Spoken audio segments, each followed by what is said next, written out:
Connaissez-vous une rockstar aussi bruyante avec un pinceau qu'avec une guitare? C'est Ronnie Wood et voici The Versed, maître de la musique. Je suis Dick Carlson. Bienvenue. Avant de commencer, voici un petit défi pour vous. Quelle chanson à succès Ronnie Wood a-t-il coécrite avec Rod Stewart, qui est devenu un favori des fans bien avant qu'il ne rejoigne les Stones? Et pendant que vous y êtes, quel grave problème de santé Ronnie Wood a-t-il surmonté en 2017 comme un pro? Laissez vos suppositions dans les commentaires ci-dessous. Je révélerai les réponses au fur et à mesure. Restez avec nous. Aujourd'hui, nous découvrons le parcours d'un jeune de la classe ouvrière de l'ouest de Londres qui, grâce à la peinture, a percé dans le rock'n'roll et bâti un héritage de 200 millions de dollars sans quitter son carnet de croquis. Mais pour vraiment comprendre l'homme qui a apporté de l'âme au plus grand groupe de rock du monde, il faut remonter dans le temps, car la jeunesse de Ronnie Wood était remplie de courage, de talent brut et de moments que presque personne n'avait vu venir. Ronnie Wood est né le 1er juin 1947 à Hillingdon, dans l'ouest de Londres, dans une famille vivant sur l'eau. Ses parents étaient issus d'une lignée de gitans de l'eau vivant sur des péniches, mais Ronnie a rompu la tradition. Premier de la famille, né sur la terre ferme, il disait que de petits détails avaient en changé sa vie. Dès le départ, il a baigné dans la créativité. Ses deux frères aînés, Art et Ted, baignaient tous deux dans la musique et les arts visuels. Cette exposition a influencé le parcours de Ronnie. Il a saisi aussi bien les crayons à dessin que les guitares, avec le même enthousiasme, développant une double passion qui allait le définir pendant des décennies. Alors que la plupart des futures stars du rock couraient après des contrats de disques, Ronnie était tout aussi concentré sur la maîtrise des beaux-arts. Il a ensuite étudié à l'Ealing Art College, connu pour avoir formé des légendes comme Freddie Mercury et Pete Townshend.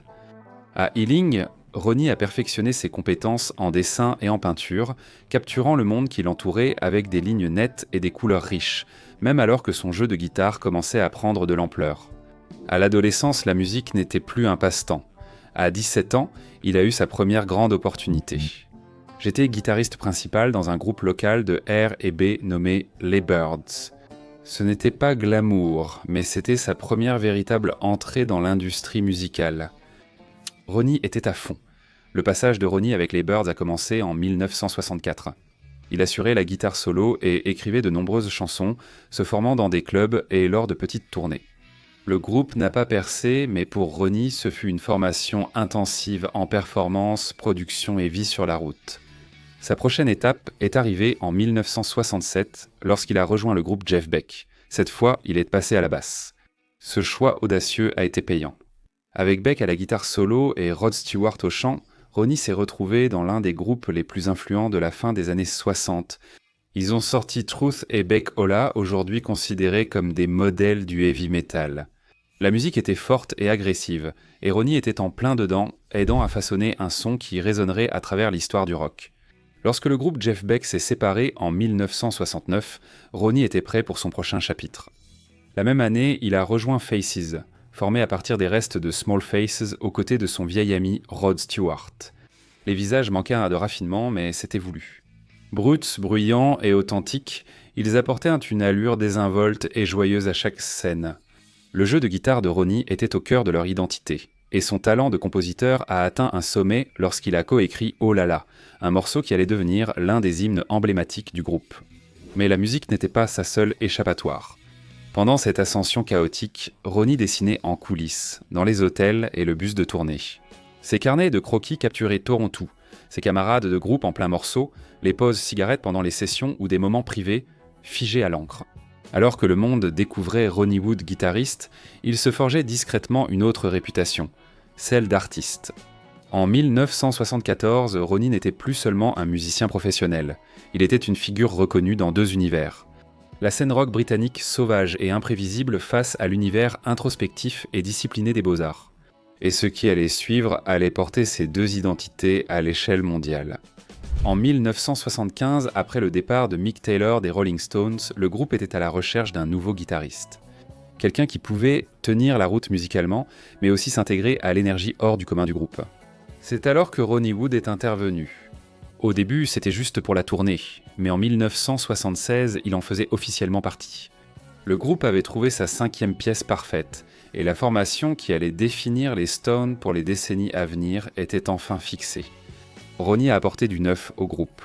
Ce n'était pas seulement son jeu brut et blues, mais aussi son humour décontracté qui équilibrant les fortes personnalités du groupe.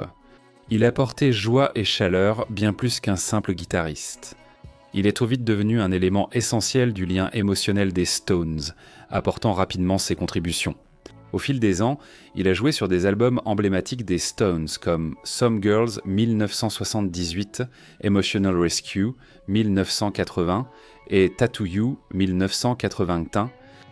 Ces albums ont relancé la créativité du groupe, mêlant punk, disco et assurance classique des Stones. Le jeu de Ronnie a façonné leur son en évolution, ce que les fans ont remarqué. La célébrité a apporté un nouveau style de vie. Ronnie vivait pleinement le fantasme du rock and roll. Il profitait des jets privés, des vêtements de créateurs, des fêtes jusqu'au matin et de l'amitié de tous, de David Bowie à Eric Clapton. Mais à travers tout cela, il n'a jamais cessé de créer. Au sommet de sa carrière avec les Stones, Ronnie avait une présence stable à la maison. Il a épousé Jo Wood en 1985. Jo était plus qu'une partenaire. Elle appartenait aussi à la grande famille en tournée des Stones, voyageant fréquemment avec le groupe et élevant leurs enfants pendant que Ronnie alternait entre scène et studio. À cette époque, Ronnie a acheté The Wick, un grand manoir géorgien à Richmond surplombant la Tamise. Auparavant propriété de l'acteur Sir John Mills, la maison était connue pour ses vastes jardins et ses escaliers ornés. Ronnie en a fait bien plus qu'une maison, c'est devenu son centre créatif.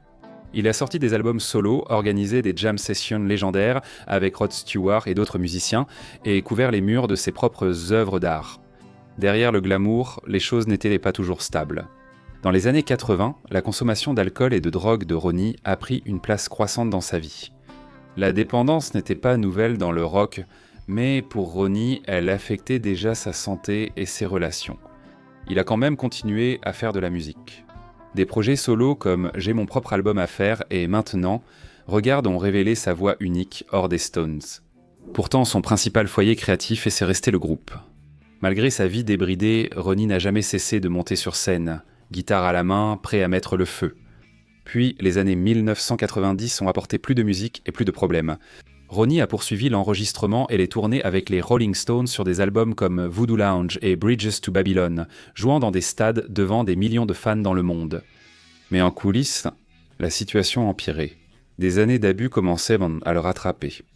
Son mariage avec Jo Wood, qui avait survécu au haut et au bas de ses débuts de carrière, a finalement pris fin.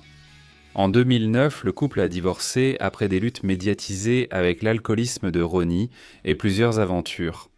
C'était l'un des moments les plus bas de sa vie. Mais peu de temps après, en 2010, Ronnie a pris une décision qui a tout changé. Il est devenu sobre et a qualifié cette période de tournant. La guérison a été difficile mais a permis un nouveau départ. En s'éloignant du tumulte, il est revenu à ce qui avait toujours attendu en arrière-plan, son art. Pendant la rééducation, puis après, Ronnie s'est remis à la peinture. Il a commencé à exposer à Londres, à New York et à travers l'Europe. Ses portraits d'amis et d'autres légendes comme Mick Jagger, Keith Richards, Jimi Hendrix et Bob Dylan ont reçu les éloges de la critique. Ce n'étaient pas de simples croquis de célébrités. Ils étaient en la preuve que la créativité de Ronnie avait mûri à travers les épreuves. Pour la première fois depuis des décennies, il vivait calmement selon ses critères. En 2011, Ronnie Wood avait dépassé la soixantaine, mais ne ralentissait pas pour autant. Cette année-là, il a acheté une maison de 5 chambres à Notting Hill, Londres.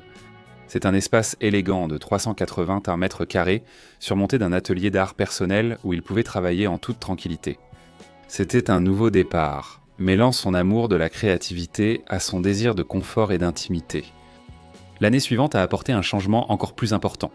En 2012, Ronnie a épousé Sally Humphries, productrice de théâtre ayant plus de 30 ans de moins que lui. Bien que la différence d'âge ait suscité des réactions, leur relation s'est révélée solide. Sally a apporté de l'apaisement à Ronnie. Ensemble, ils ont bâti une relation significative, loin du chaos passé. Puis en 2016, à l'âge de 68 ans, Ronnie est devenu père à nouveau, cette fois de jumelles, Gracie et Alice.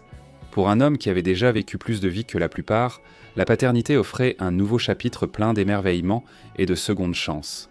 Il s'y est consacré avec énergie. On le voyait souvent dans les parcs avec ses filles ou les soutenir lors de concours hippiques.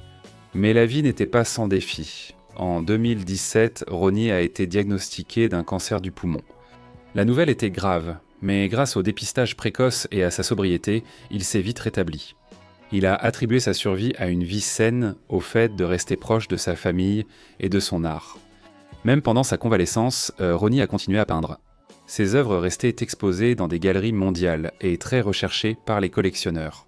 Certaines de ces centaines de ses œuvres se sont vendues soit pour des dizaines de milliers, voire plus de 100 000 $. Son art n'est plus un projet secondaire, c'est devenu une partie majeure de son héritage. Aujourd'hui, Ronnie Wood vit avec une sorte d'équilibre qui semblait autrefois impossible. Sa maison de ville à Notting Hill est sa résidence principale, mais il part souvent à la campagne, passant du temps dans ses maisons du Surrey ou dans des villas privées pendant ses tournées. Il apprécie toujours les belles choses. Sa passion pour les voitures classiques ne s'est pas estompée, et on le voit souvent au volant de Jaguar ou de Bentley anciennes. Passionné de courses hippiques, il assiste souvent à Ascot et Cheltenham et possède quelques chevaux en copropriété. Malgré son âge, Ronnie n'en a pas fini avec la musique. En 2023, il a rejoint les Rolling Stones pour participer à Hackney Diamonds, leur dernier album studio. Ce disque a rappelé que Ronnie est peut-être un grand-père, un peintre, un survivant, mais avant tout, il reste une star du rock. Et il n'a aucune intention de s'arrêter de sitôt. Entre les tournées, la peinture et la paternité, Ronnie a trouvé son rythme. Ses expositions attirent les foules dans les grandes villes artistiques, tandis que les fans des Stones continuent de remplir les arènes pour entendre les mêmes riffs qu'il joue depuis près de 50 ans. Malgré tout cela, il a su garder un équilibre que peu de gens peuvent atteindre. De l'énergie brute de Some Girls à la quiétude de son atelier à Notting Hill, le parcours de Ronnie Wood mêle chaos, savoir-faire et réinvention. Celui qui illuminait les stades, cigarettes et télécasters en main, dessine désormais en silence, entouré des rires de sa fille. Alors, quelle partie de l'histoire de Ronnie vous a le plus surpris ? Dites-le moi dans les commentaires ci-dessous. Et restez à l'écoute, car une autre histoire de légende de la musique arrive bientôt.